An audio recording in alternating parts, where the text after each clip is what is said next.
ಸರ್ಪದಿಂದ ರಕ್ಷಣೆ.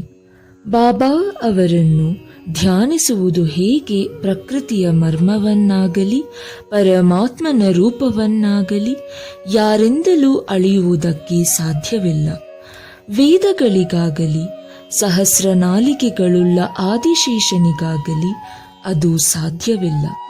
ಪರಮಾತ್ಮನ ಪಾದವೇ ಸುಖದ ಸಾಧನವೆಂದಿರುವ ಭಕ್ತರಿಗೆ ಪರಮಾತ್ಮನ ರೂಪ ಗೋಚರವಾಗುವುದು. ಆ ಉದಾತ್ತವಾದ ಜೀವನದ ಗುರಿಯನ್ನು ಸಾಧಿಸಲು ಅವನನ್ನು ಧ್ಯಾನಿಸುವ ಸಾಧನವೊಂದನ್ನು ಬಿಟ್ಟರೆ ಬೇರೆ ಯಾವ ಸಾಧನವನ್ನು ಭಕ್ತರು ಅರಿಯರು. ಹೇಮಾಡಪಂತರು ಭಕ್ತಿಯ ಮತ್ತು ಧ್ಯಾನದ ಸುಲಭವಾದ ಮಾರ್ಗವನ್ನು ಈ ರೀತಿ ವಿವರಿಸಿರುತ್ತಾರೆ. ಕೃಷ್ಣ ಪಕ್ಷದ ಚಂದ್ರನು ದಿನೇ ದಿನೇ ಕ್ಷೀಣಿಸುತ್ತಾ ಒಂದು ದಿನ ಕಣ್ಮರೆಯಾಗುವನು. ಆ ದಿನವೇ ಅಮಾವಾಸ್ಯೆ. ನಂತರ ಶುಕ್ಲಪಕ್ಷ ಆರಂಭವಾಗಿ ಚಂದ್ರನು ಪ್ರಕಾಶಿಸತೊಡಗುತ್ತಾನೆ. ಆಗ ಜನಕೋಟಿಯು ಚಂದ್ರನನ್ನು ನೋಡಲು ಹಾತೊರೆಯುತ್ತದೆ. ಪ್ರತಿಪದೆಯ ದಿನ ಚಂದ್ರನು ಕಾಣಿಸುವುದೇ ಇಲ್ಲ. ಮರುದಿನ ಸ್ವಲ್ಪ ಕಾಣುತ್ತಾನೆ. ವೃಕ್ಷದ ಎಲೆಗಳ ಸಂಧಿಯಲ್ಲಿ ಕಾತುರರಾಗಿ ನಾವು ನೋಡುತ್ತಿದ್ದರೆ ಆ ಚಂದ್ರನ ಸೊಬಗೇ ಬೇರೆ. ಇದನ್ನೇ ಆಧಾರವಾಗಿಟ್ಟುಕೊಂಡು ಈಗ ಬಾಬಾರವರ ದಿವ್ಯ ತೇಜ ಪ್ರತಿಭೆಯನ್ನು ಅವಲೋಕಿಸೋಣ. ಸಾಯಿಬಾಬಾರವರ ಫೋಟೋ ನೋಡಿ, ಎಷ್ಟು ಮುದ್ದಾಗಿದೆ. ಬಲಗಾಲನ್ನು ಎಡಗಾಲಿನ ಮಂಡಿಯ ಮೇಲೆ ಹಾಕಿಕೊಂಡು ಎಡಗೈ ಬೆರಳುಗಳನ್ನು ಬಲಗಾಲಿನ ಪಾದದ ಮೇಲಿಟ್ಟುಕೊಂಡು ಕುಳಿತಿದ್ದಾರೆ. ಬಲಗಾಲಿನ ಹೆಬ್ಬೆಟ್ಟಿನ ಮೇಲೆ ಎಡಗೈ ತೋರು ಬೆರಳು ಮತ್ತು ಮಧ್ಯದ ಬೆರಳುಗಳನ್ನು ಇಟ್ಟುಕೊಂಡಿರುತ್ತಾರೆ.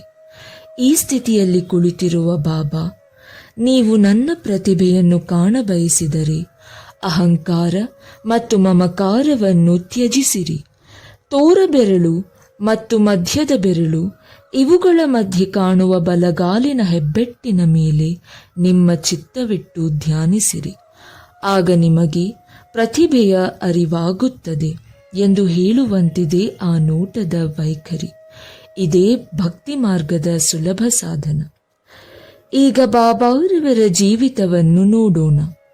ಬಾಬಾರವರು ಅಲ್ಲಿ ವಾಸ್ತವ್ಯ ಮಾಡಿದ ಮೇಲೆ ಶಿರ್ಡಿಯು ಒಂದು ದೊಡ್ಡ ಯಾತ್ರಾ ಸ್ಥಳವಾಯಿತು. ದೇಶದ ಮೂಲೆ ಮೂಲೆಗಳಿಂದ ಭಕ್ತರು ಬಂದು ಮಸೀದಿಯಲ್ಲಿ ನೆರೆಯುತ್ತಿದ್ದರು. ಬಡವ ಬಲ್ಲಿದರೆಂಬ ಭೇದವೇ ಇರಲಿಲ್ಲ. ಬಾಬಾರವರ ಅಪರಿಮಿತವಾದ ಪ್ರೀತಿ, ಅವರ ಅತ್ಯಾಶ್ಚರ್ಯಕರವಾದ ಜ್ಞಾನ ಸಂಪತ್ತು, ಅಂತರಾಮಿತ್ವ ಇವುಗಳನ್ನು ಬಣ್ಣಿಸಲು ಯಾರು ಶಕ್ತರು? ಇವೆಲ್ಲದರ ಅನುಭವ ಪಡೆದಿರುವವರೇ ಧನ್ಯರು. ಕೆಲವು ಸಾರಿ ಬಾಬಾರವರು ಮೌನವನ್ನು ಧರಿಸಿ ಪರಬ್ರಹ್ಮನನ್ನು ಆರಾಧಿಸುತ್ತಿದ್ದರು. ಕೆಲವು ಸಾರಿ ಜಾಗೃತಾವಸ್ಥೆಯಲ್ಲಿ ಭಕ್ತರೊಡನೆ ಕಲಿತಿರುತ್ತಿದ್ದರು. ಕೆಲವು ಸಾರಿ ನೀತಿ ಕಥೆಗಳನ್ನು ಹೇಳುತ್ತಿದ್ದರು. ಅನೇಕ ಸಾರಿ ಹಾಸ್ಯ ಮತ್ತು ವಿನೋದ ಮಾಡುತ್ತಿದ್ದರು. ಕೆಲವು ಸಾರಿ ಶಾಂತಿಯಿಂದಿರುತ್ತಿದ್ದರು ಮತ್ತು ಕೆಲವು ಸಾರಿ ಕುಪಿತರಾಗಿರುತ್ತಿದ್ದರು. ಕೆಲವು ಸಾರಿ ಸಂಕ್ಷಿಪ್ತವಾಗಿ ಬೋಧಿಸುತ್ತಿದ್ದರು. ಕೆಲವು ಸಾರಿ ಸುಮ್ಮನೆ ವಾದಿಸುತ್ತಿದ್ದರು. ಅನೇಕ ಸಾರಿ ಸರಳವಾಗಿರುತ್ತಿದ್ದರು. ಭಕ್ತರಿಗೆ ಅನುಗುಣವಾದ ವಿವಿಧೋಪದೇಶ ನೀಡುತ್ತಿದ್ದರು. ಆದ್ದರಿಂದ ಅವರ ಜೀವನವು ನಮ್ಮ ಬುದ್ಧಿ, ಮಾತು ಮತ್ತು ದೃಷ್ಟಿಗೆ ಮೀರಿದುದಾಗಿತ್ತು. ಅವರನ್ನು ನೋಡಬೇಕೆಂಬ ಬಯಕೆ, ಮಾತನಾಡಿಸಬೇಕೆಂಬ ಬಯಕೆ ಇವುಗಳಿಗೆ ತೃಪ್ತಿಯೇ ಇಲ್ಲ. ಆದರೂ ಭಕ್ತರು ಪರಮಾನಂದ ಭರಿತರಾಗಿದ್ದರು. ಮಳೆಯ ಹನಿಗಳನ್ನು ಎಣಿಸಬಹುದು, ಗಾಳಿಯನ್ನು ಚರ್ಮದ ಚೀಲದಲ್ಲಿ ಕಟ್ಟಿಡಬಹುದು. ಆದರೆ ಬಾಬಾರವರ ಲೀಲೆಗಳನ್ನು ಅಳತೆ ಮಾಡಲು ಸಾಧ್ಯವಿಲ್ಲ. ಸಾಯಿಬಾಬಾ ಭಕ್ತರ ವಿಪತ್ತುಗಳನ್ನು ಹೇಗೆ ನಿರೀಕ್ಷಿಸುತ್ತಿದ್ದರು ಮತ್ತು ಅವುಗಳಿಂದ ಅವರನ್ನು ಹೇಗೆ ಪಾರು ಮಾಡುತ್ತಿದ್ದರು ಎಂಬ ವಿಚಾರವನ್ನು ಈಗ ಪರೀಕ್ಷಿಸೋಣ. ಬಾಳಾ ಸಾಹೇಬ ಮಿರೀಕರ. ಸರದಾರ ಕಾಕಾ ಸಾಹೇಬ ಮಿರೀಕರರ ಮಗ ಬಾಳಸಾಹೇಬರು ಚಿಥಳಿಗೆ ಪ್ರಯಾಣ ಮಾಡುತ್ತಿದ್ದರು. ದಾರಿಯಲ್ಲಿ ಹಾಗೆಯೇ ಶಿರಡಿಗೆ ಬಂದು ಬಾಬಾರವರ ದರ್ಶನವನ್ನು ಪಡೆದು ಯೋಗಕ್ಷೇಮವನ್ನು ವಿಚಾರಿಸಿದರು. ಆಗ ಬಾಬಾರವರು, ನಮ್ಮ ದ್ವಾರಕಾಮಾಯಿ ನಿನಗೆ ಗೊತ್ತಿದೆಯೇ ಎಂದು ಕೇಳಿದರು. ಮಿರೀಕರರಿಗೆ ಅರ್ಥವಾಗಲಿಲ್ಲ. ಸುಮ್ಮನೆ ಕುಳಿತರು.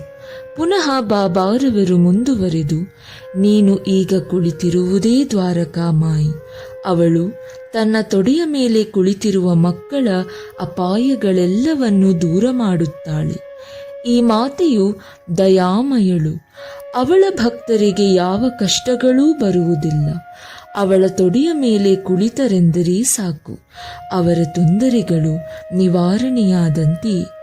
ಅವಳ ನೆರಳಿನಲ್ಲಿ ಆಶ್ರಯ ಪಡೆದವರು ಆಶೀರ್ವಾದ ಪಡೆದಂತೆಯೇ ಎಂದು ಹೇಳಿದರು. ನಂತರ ಅವರಿಗೆ ಉದಿಯನ್ನು ಕೊಟ್ಟು ಅವರ ಮಸ್ತಕದ ಮೇಲೆ ಅಭಯ ಹಸ್ತವನ್ನಿಟ್ಟು ಆಶೀರ್ವದಿಸಿದರು. ಮಿರೀಕರು ಇನ್ನೇನು ಹೊರಡುವುದರಲ್ಲಿದ್ದರು. ಆಗ ಬಾಬಾ ಅವರು ಪುನಃ, ಲಂಬೂಭಾವು ನಿನಗೆ ಗೊತ್ತಿದೆಯೇ ಎಂದು ಕೇಳಿದರು. ನಂತರ ತಮ್ಮ ಎಡಗೈ ಮುಷ್ಟಿಯನ್ನು ಸರ್ಪದಂತೆ ಅಲ್ಲಾಡಿಸುತ್ತಾ, ಅವನು ಬಹಳ ಭಯಂಕರನು. ಆದರೆ ದ್ವಾರಕಾಮಾಯಿಯ ಮಕ್ಕಳನ್ನೇನು ಮಾಡಬಲ್ಲನು? ದ್ವಾರಕಾಮಾಯಿ ಅವರನ್ನು ಕಾಪಾಡುತ್ತಿರುವಾಗ ಸರ್ಪ ಏನು ಮಾಡಬಲ್ಲದು ಎಂದು ಕೇಳಿದರು. ಅಲ್ಲಿದ್ದವರೆಲ್ಲರೂ ಬಾಬಾರವರ ಈ ಮಾತಿನ ಅರ್ಥ ತಿಳಿಯಲು ಕಾತುರರಾಗಿದ್ದರು. ಆದರೆ ಬಾಬಾ ಅವರನ್ನು ಕೇಳುವ ಧೈರ್ಯ ಯಾರಿಗೂ ಇರಲಿಲ್ಲ. ಬಾಳಾ ಸಾಹೇಬರು ಬಾಬಾರವರಿಗೆ ನಮಸ್ಕರಿಸಿ ಶ್ಯಾಮ ಅವರೊಡನೆ ಮಸೀದಿ ಬಿಟ್ಟು ಹೊರಟರು. ಬಾಬಾರವರು ಶ್ಯಾಮ ಅವರಿಗೆ ಮಿರೀಕರ ಅವರೊಡನೆ ಪ್ರಯಾಣ ಮಾಡುವಂತೆ ಹೇಳಿದರು. ಶ್ಯಾಮ ಅವರು ಈ ವಿಷಯವನ್ನು ಬಾಳಸಾಹೇಬರಿಗೆ ತಿಳಿಸಿದಾಗ ಅವರು ಬೇಡವೆಂದರು. ಬಾಳಾ ಸಾಹೇಬರ ಅಭಿಪ್ರಾಯವನ್ನು ಶ್ಯಾಮ ಅವರು ಬಾಬಾ ಅವರಿಗೆ ತಿಳಿಸಿದರು. ಆಗ ಬಾಬಾರವರು, ಸರಿ, ಹೋಗಬೇಡ. ನಾವು ಯಾವಾಗಲೂ ಒಳ್ಳೆಯದನ್ನು ಎಣಿಸಬೇಕು, ಒಳ್ಳೆಯದನ್ನೇ ಮಾಡಬೇಕು. ಆದರೆ ಏನಾಗಬೇಕು ಅದು ಆಗಿಯೇ ಬಿಡುತ್ತದೆ ಎಂದರು. ಸ್ವಲ್ಪ ಕ್ಷಣದಲ್ಲಿಯೇ ಬಾಳಸಾಹೇಬರು ಪುನಃ ಯೋಚಿಸಿ ಶ್ಯಾಮ ಅವರನ್ನು ಕರೆದು ಅವರು ತಮ್ಮ ಜೊತೆಯಲ್ಲಿ ಬರಬಹುದೆಂದರು. ಶ್ಯಾಮ ಇದನ್ನು ಬಾಬಾ ಅವರಿಗೆ ತಿಳಿಸಿ ಅವರ ಆನುಜ್ಞೆ ಪಡೆದು ಬಾಳಾ ಸಾಹೇಬರ ಸಂಗಡ ಹೊರಟರು. ಚಿಥಳಿಯಲ್ಲಿ ರಾತ್ರಿ 9 ಗಂಟೆಗೆ ತಲುಪಿ ಶ್ರೀ ಮಾರುತಿ ದೇವಸ್ಥಾನದಲ್ಲಿ ತಂಗಿದರು. ಕಚೇರಿಯ ವರಿಷ್ಠರು ಬಂದಿರಲಿಲ್ಲ. ಆದುದರಿಂದ ಮಾತನಾಡುತ್ತಾ ಕುಳಿತರು. ಬಾಳಾ ಸಾಹೇಬರು ಪತ್ರಿಕೆಯನ್ನೋದುತ್ತಾ ಚಾಪೆಯ ಮೇಲೆ ಕುಳಿತಿದ್ದರು. ಆಗ ಅವರ ನಡೆದ ಮೇಲಿದ್ದ ಹೊದಿಕೆಯ ಮೇಲೆ ಯಾರಿಗೂ ತಿಳಿಯದಂತೆ ಒಂದು ಸರ್ಪ ಬಂದು ಕುಳಿತಿತ್ತು. ಅವರ ಜವಾನನು ಇದನ್ನು ನೋಡಿ ಹಾವು ಹಾವು ಎಂದು ಕೂಗಿಕೊಂಡನು. ಬಾಳಾ ಸಾಹೇಬ ನಡುಗಲಾರಂಭಿಸಿದನು. ಶ್ಯಾಮ ಅವರು ಚಕಿತರಾದರು. ಸದ್ದಿಲ್ಲದೆ ಕೋಲು ತರಲು ಹೊರಟರು. ಸರ್ಪವು ಬಾಳಸಾಹೇಬರನ್ನು ಬಿಟ್ಟು ಕೆಳಗಿಳಿಯಿತು. ಕೂಡಲೇ ಅದನ್ನು ಹೊಡೆದು ಕೊಂದರು. ಈ ಅಪಾಯವನ್ನು ಬಾಬಾ ಅವರು ಮೊದಲೇ ನಿರೀಕ್ಷಿಸಿ ಅದರಿಂದ ಅವರನ್ನು ಪಾರು ಮಾಡಿದರು. ಅಂದಿನಿಂದ ಬಾಳಸಾಹೇಬರಿಗೆ ಬಾಬಾ ಅವರಲ್ಲಿದ್ದ ಭಕ್ತಿ ದೃಢವಾಯಿತು. ಬಾಪೂ ಸಾಹೇಬ ಬೂಟಿ. ಪ್ರಸಿದ್ಧ ಜ್ಯೋತಿಷಿಯಾದ ಶ್ರೀ ನಾನಾ ಢೇಂಗಳೆಯವರು ಶಿರಡಿಯಲ್ಲಿ ಬಾಪೂ ಸಾಹೇಬ ಬೂಟಿ ಅವರಿಗೆ, ಈ ದಿನ ನಿಮಗೆ ಗ್ರಹಗತಿಗಳು ಸರಿಯಾಗಿಲ್ಲ, ಅಪಾಯವಿದೆ ಎಂದರು. ಬಾಪೂ ಸಾಹೇಬರು ಇದರಿಂದ ಮನೋವ್ಯಾಕುಲರಾದರು. ಎಂದಿನಂತೆ ಆ ದಿನ ಅವರು ಮಸೀದಿಗೆ ಬಂದಾಗ ಬಾಬಾ ಅವರು, ನಾನಾ, ನಿನಗೇನು ಹೇಳಿದರು? ನಿನಗೆ ಈ ದಿನ ಮರಣ ಸಂಭವವಿದೆ ಎಂದು ಹೇಳಿರುತ್ತಾರೆ ಅಲ್ಲವೇ? ನೀನು ಹೆದರಬೇಕಿಲ್ಲ. ಹೇಗೆ ಆ ಮೃತ್ಯುವು ನಿನ್ನನ್ನು ಕೊಲ್ಲುವುದೋ ನೋಡೋಣ ಎಂದರು. ಆ ದಿನ ಸಂಜೆ ಬಾಪು ಸಾಹೇಬರು ತಮ್ಮ ಕೊಠಡಿಗೆ ಹೋಗಿ ಕುಳಿತಾಗ ಒಂದು ಸರ್ಪವನ್ನು ಕಂಡರು. ಅವರ ಜವಾನನು ಅದನ್ನು ಹೊಡೆಯಲು ಕೈ ಎತ್ತಿದನು. ಬಾಪು ಸಾಹೇಬರು ಒಂದು ದೊಡ್ಡ ಕೋಲನ್ನು ತರಲು ಹೇಳಿದರು. ಜವಾನನು ಕೋಲನ್ನು ತರುವುದರೊಳಗೆ ಸರ್ಪ ಮಾಯವಾಗಿತ್ತು. ಆಗ ಬಾಪು ಸಾಹೇಬರು ಬಾಬಾ ಅವರ ಮಾತುಗಳನ್ನು ಜ್ಞಾಪಕಕ್ಕೆ ತಂದುಕೊಂಡು ಸಂತೋಷಭರಿತರಾದರು.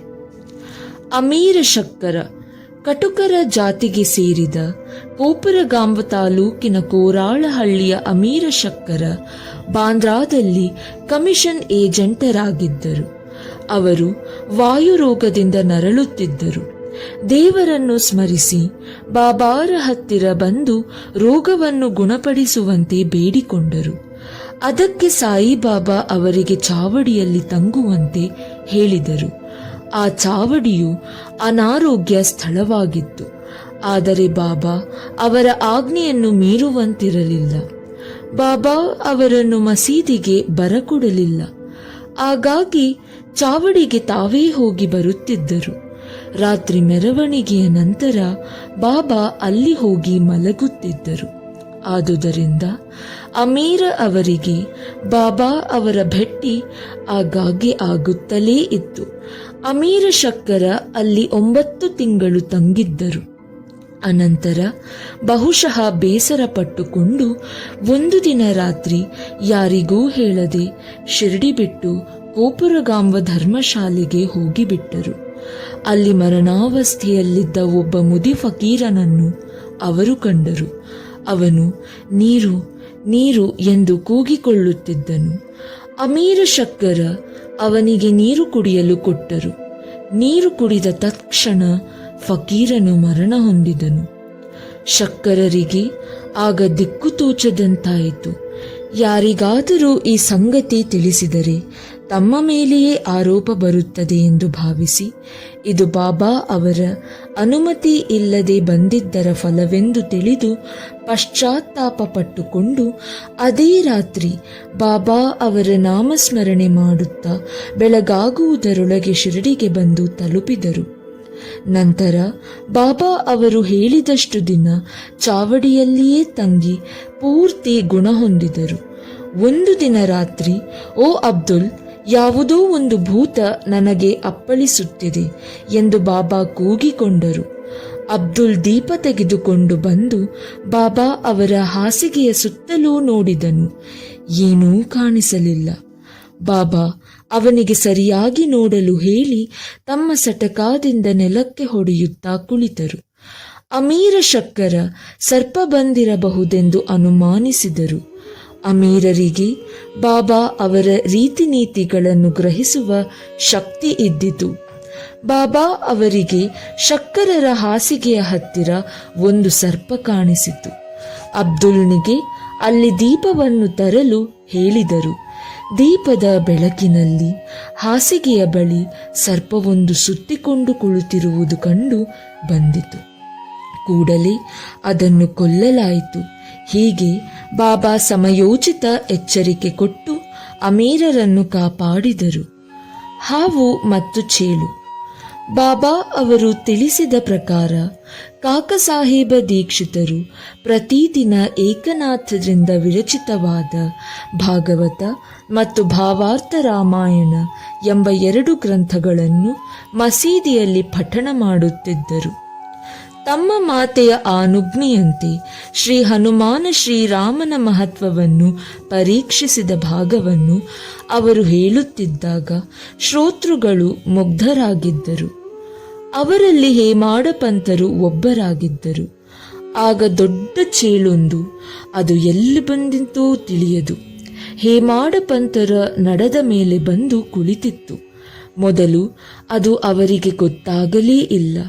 ಪರಮಾತ್ಮನ ಲೀಲೆಗಳನ್ನು ಕೇಳುತ್ತಿರುವವರನ್ನು ಪರಮಾತ್ಮನೇ ರಕ್ಷಿಸುವವನಾಗಿದ್ದರಿಂದ ಅವರಿಗೆ ಚೇಳು ಕುಳಿತಿರುವುದು ಹೇಗೋ ತಿಳಿಯಿತು. ಅದೂ ಸಹ ಕಥೆಯನ್ನು ಶ್ರವಣ ಮಾಡುತ್ತಿರುವಂತೆ ಕಾಣುತ್ತಿತ್ತು. ಆಗ ಹೇಮಾಡ ಪಂತರು ಗಲಾಟೆ ಮಾಡದೆ ಧೋತರವನ್ನು ಮೆಲ್ಲಗೆ ತೆಗೆದು ಚೇಳನ್ನು ಹೊರಗೆ ತಂದು ಚೆಲ್ಲಿದರು. ಇನ್ನೊಂದು ಸಂದರ್ಭದಲ್ಲಿ ಕೆಲವರು ಒಂದು ರಾತ್ರಿ ದೀಕ್ಷಿತಾವಾಡದ ಅಟ್ಟದ ಮೇಲೆ ಮಾತಾಡುತ್ತಾ ಕುಳಿತಿದ್ದರು.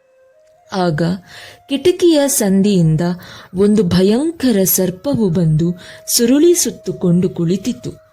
ಎಲ್ಲರೂ ಕೋಲು ತರಲು ಹೊರಟರು. ಅದನ್ನು ಹೊಡೆಯಲು ಪ್ರಯತ್ನಪಟ್ಟರು. ಆದರೂ ಅದು ಸಿಗದೆ ಅದೇ ಸಂದಿಯ ಮೂಲಕ ಮಾಯವಾಯಿತು. ಬಾಬಾ ಅವರ ಅಭಿಪ್ರಾಯ.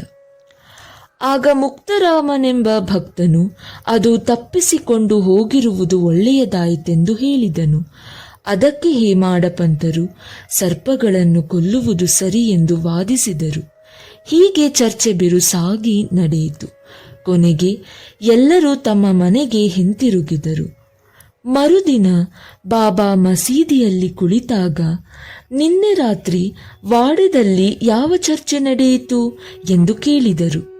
ಅವರಿಗೆ ವಿಷಯ ತಿಳಿಸಿದಾಗ ಬಾಬಾ, ಚೇಳುಗಳೇ ಇರಲಿ ಸರ್ಪಗಳೇ ಇರಲಿ, ಭಗವಂತನು ಎಲ್ಲ ಪ್ರಾಣಿಗಳಲ್ಲಿಯೂ ಜೀವಿಸಿರುತ್ತಾನೆ. ಅವನೇ ಪ್ರಪಂಚದ ಸೃಷ್ಟಿ ಸ್ಥಿತಿ ಲಯಗಳಿಗೆ ಕಾರಣನು. ಸಕಲ ಜೀವರಾಶಿಗಳೂ ಅವನ ಆಜ್ಞೆಯನ್ನು ಪಾಲಿಸಲೇಬೇಕು. ಅವನ ಇಚ್ಛೆ ಇಲ್ಲದೆ ಯಾರು ಇತರರಿಗೆ ಕೆಡಕು ಮಾಡಲು ಸಾಧ್ಯವಿಲ್ಲ. ಇಡೀ ಪ್ರಪಂಚ ಅವನ ಆಶ್ರಿತ, ಯಾರು ಸ್ವತಂತ್ರರಲ್ಲ. ಆದುದರಿಂದ ನಾವು ಸಕಲ ಪ್ರಾಣಿಗಳಲ್ಲಿಯೂ ಪ್ರೀತಿ ಮತ್ತು ದಯೆ ತೋರಿಸಬೇಕು. ಅವುಗಳನ್ನು ವಿನಾಕಾರಣ ಕೊಲ್ಲುವುದನ್ನು ಬಿಡಬೇಕು. ದೇವರೇ ಸರ್ವರಕ್ಷಕ ಎಂದು ಉಪದೇಶಿಸಿದರು. ಶ್ರೀ ಸಾಯಿ ಪ್ರಣಾಮ.